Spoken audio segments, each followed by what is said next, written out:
And I can already see from the door. It took care of the problem. Wow, wow, wow. So I would say it's probably a pretty safe assumption that 90 to 95% of my audience, or you watching this video, are one, probably woodworkers or DIYers looking to figure out how to do certain woodworking tasks or DIY tasks.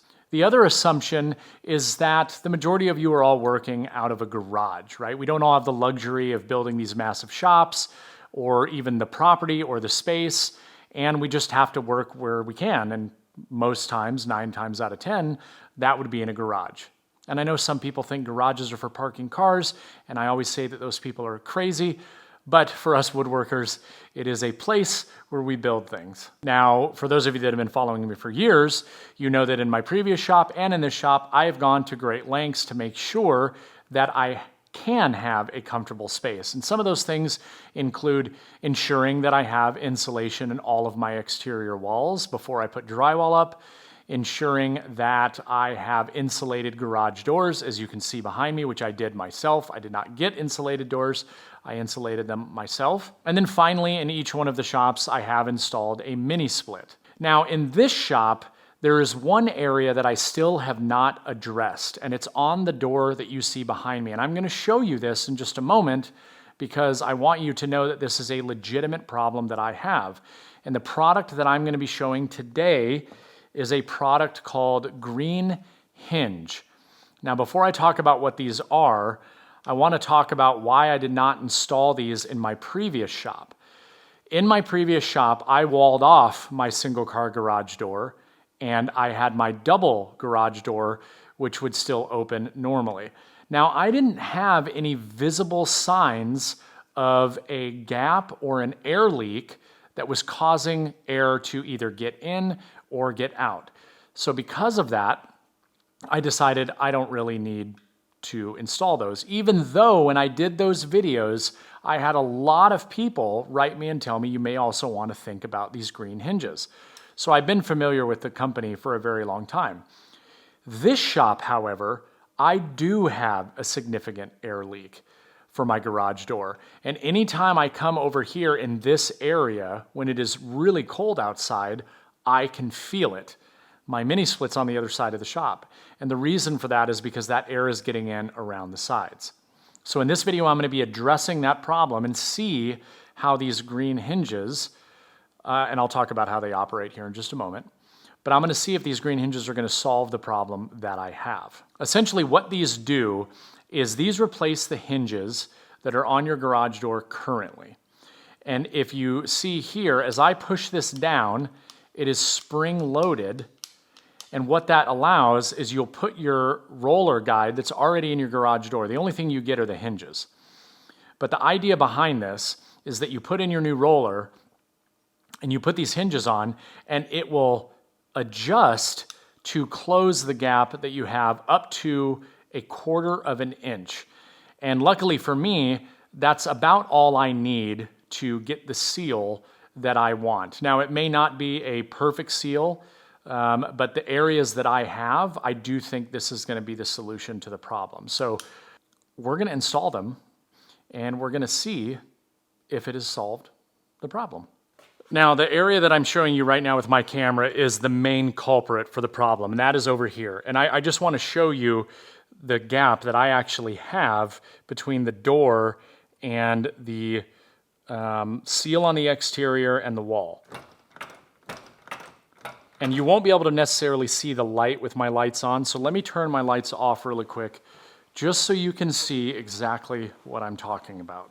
So there you should be able to see pretty well the gap that I'm dealing with and the light coming through. I'll push on the door to close it.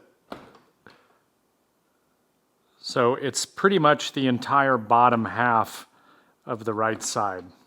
So that's the issue that I'm having, and that's what I'm trying to solve. Now, I have a 4-panel door, so I need a total of 6 hinges. It's 3 different pairs, and the hinges themselves are actually numbered, so 1, 2, or 3. And you start at the bottom and you work your way up. So the ones are going to go replace this hinge on both sides. The 2s are going to replace this. The 3s are going to replace the top. The bracket up here with the roller is not being replaced. Neither is the one on the bottom. So the whole idea is it's going to suck in this door in this whole area here and hopefully eliminate those air leaks that you get on the outside.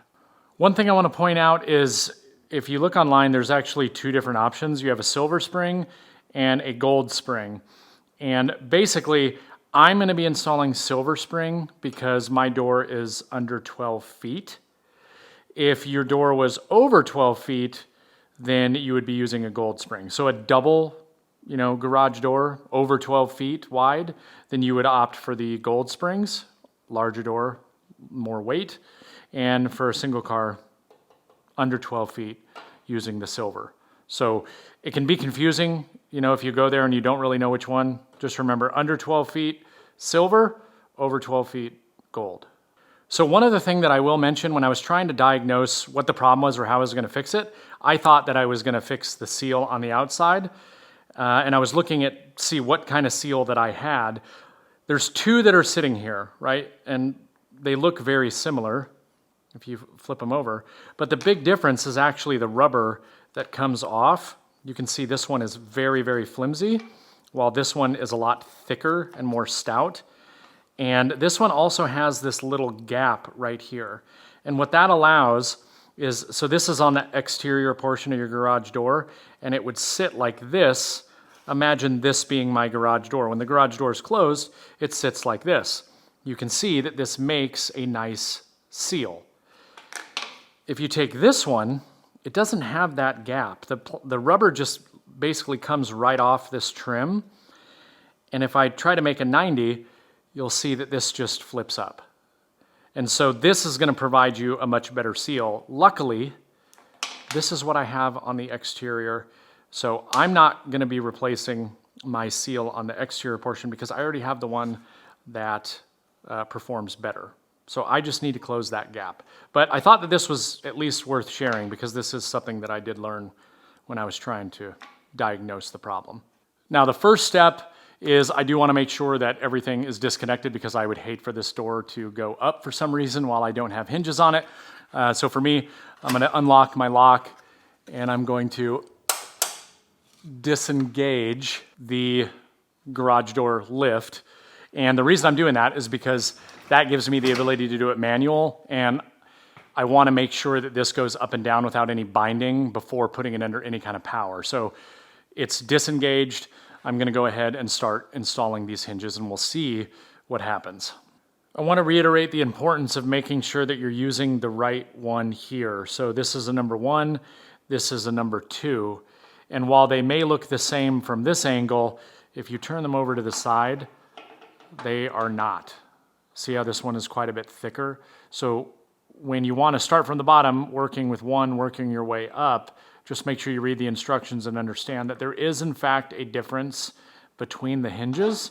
So just make sure you're referring to the number that is on the hinge and it goes in the correct spot. What I'm going to do is I'm going to start with this one on this side, and then I'm going to move over and do the bottom one on the other side. Now the size of the bolts on mine are 7/16.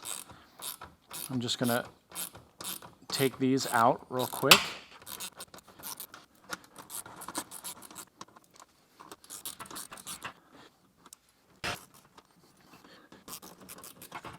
As you saw in my case, there was a total of 4 bolts, and it's going to get mounted back to the same exact holes, but we are going to be reusing the roller. So this is now trash, basically. So I'm going to take my number 1, slide my roller back in place. Now, once I have my roller back in, slide this back in place. I'm going to start with the bolt directly under the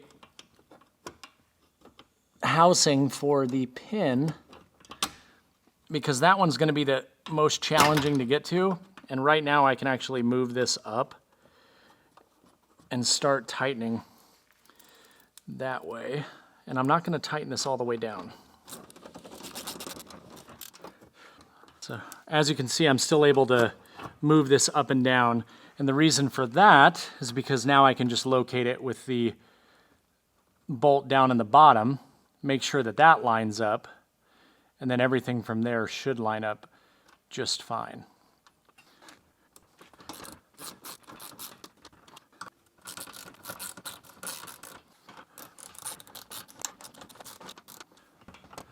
And now to tighten this bottom one, I can use my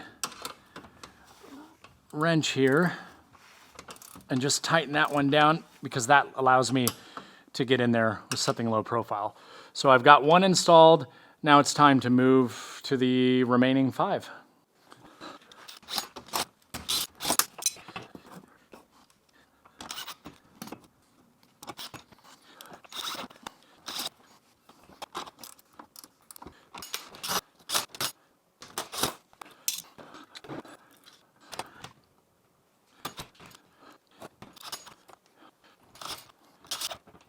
Okay, so in the middle of doing this, I just want to point out that I'm already seeing a significant difference the minute I installed this hinge here. Before, this isn't witchcraft or anything. You saw me just install that and then turn to the camera.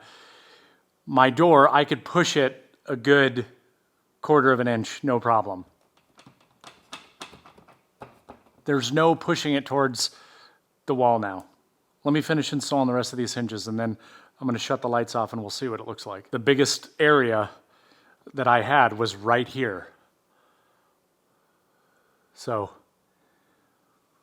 let's finish it up.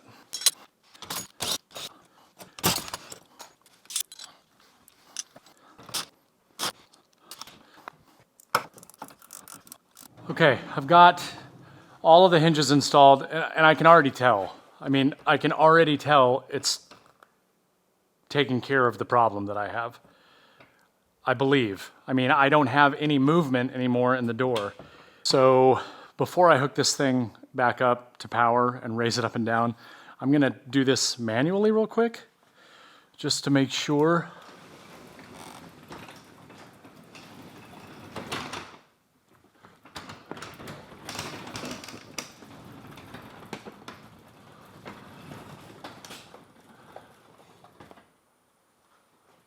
So it's probably, the glare is probably terrible now because of the lighting, but it doesn't seem like they're binding.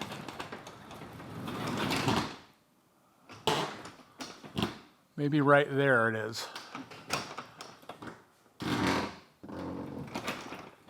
Oh no, that's not binding. That's the stupid handle for the garage door. You'll see up here, the previous owners for some reason decided to put in a garage door that had a handle on it and didn't take into account the seal. That's a thing that I need to fix and address, but that's what's happening. It's just catching.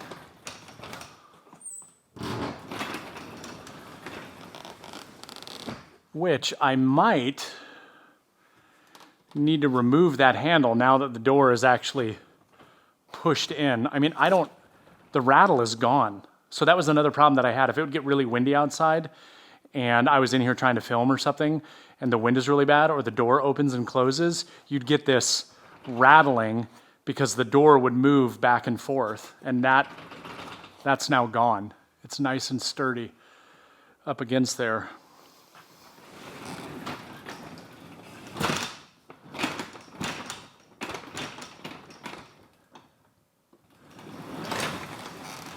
I'm gonna go outside real quick and I'm gonna check that handle.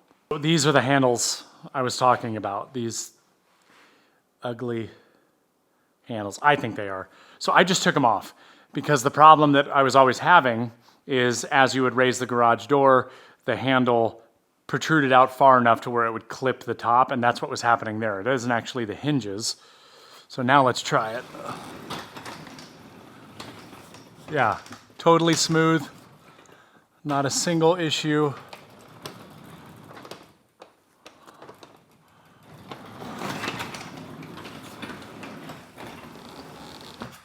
Good to go, it looks like. So let's re-engage the garage door opener. Let's open it, close it, see how it functions.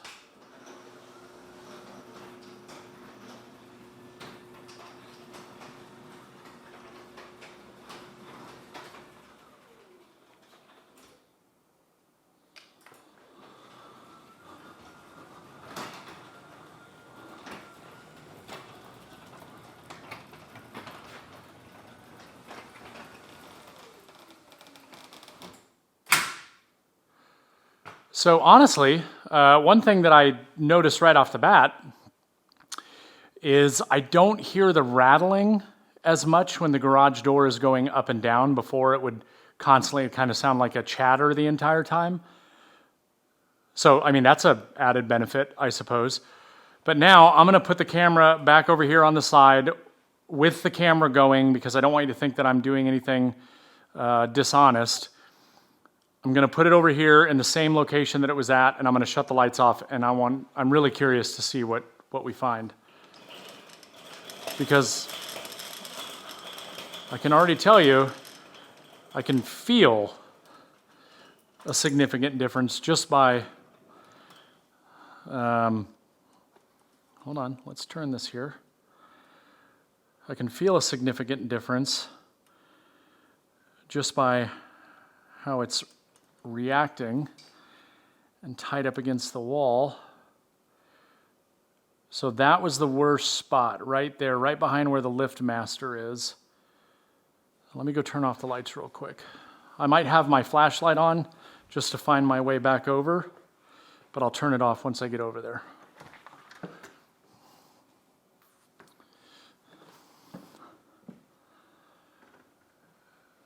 And I can already see from the door. It took care of the problem. And just to show you, I'm still pointed on the same spot. Before, that whole area was filled with light. Let me shut off my flashlight. Look at that.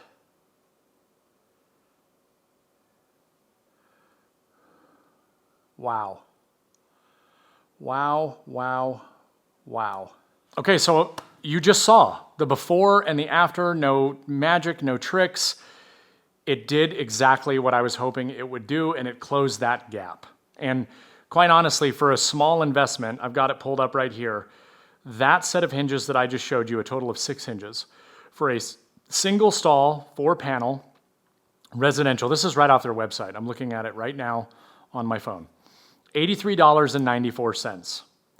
5-panel, $111.92. 6-panel, $139.90. Now, I'm sure prices are subject to change, whatever, but I don't have the double door pulled up, which I know is what most of you guys probably have. But I'll leave a link down to their website below if you guys want to go check it out. But what a small investment to do exactly what I was looking for to do. And to be quite honest with you, I feel silly that I didn't just do it before last winter when I should have, and when I originally noticed the issue. Oh well, I got it now. I just want to point out, I talked about in the previous videos that I've done, because I've done 2 shop series now, where I took you guys through the process of what I'm doing to handle noise, what I'm doing to handle climate control, all of these things. And it's like anything else. Can you put a mini split in a wooden shed and have it be a little bit more comfortable than with no mini split? The answer to that question is yes. Does it mean it's going to be comfortable? No, not necessarily. Does it mean the unit is going to work twice as hard? Absolutely. Does it mean it's going to cost you more in electricity? Absolutely. But will it be a little bit more comfortable? Yeah.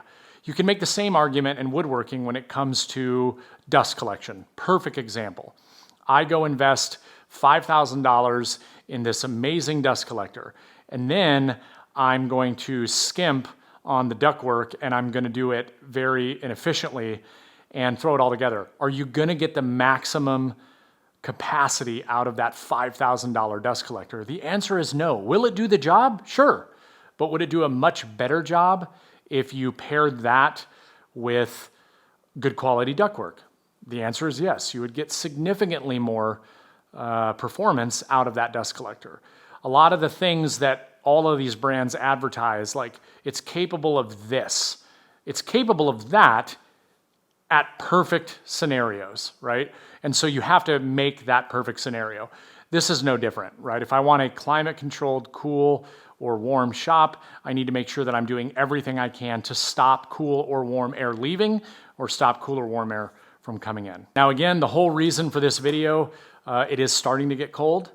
I know a lot of people are in a similar situation to me, being in a garage in the Midwest or up north, and you're looking for something to give you that little bit of edge. Well, this is something that you can do which will cost you very little money and can probably make a significant difference. Now, because I was releasing this video, I did ask Green Hinge if they would be willing to offer you guys, my audience, a discount code. And they said yes. They'll give you 5% off if you use the code BENT. I'll put it down in the video description and right here on the screen. Then you'll get 5% off whatever your order is. That's going to do it for this video.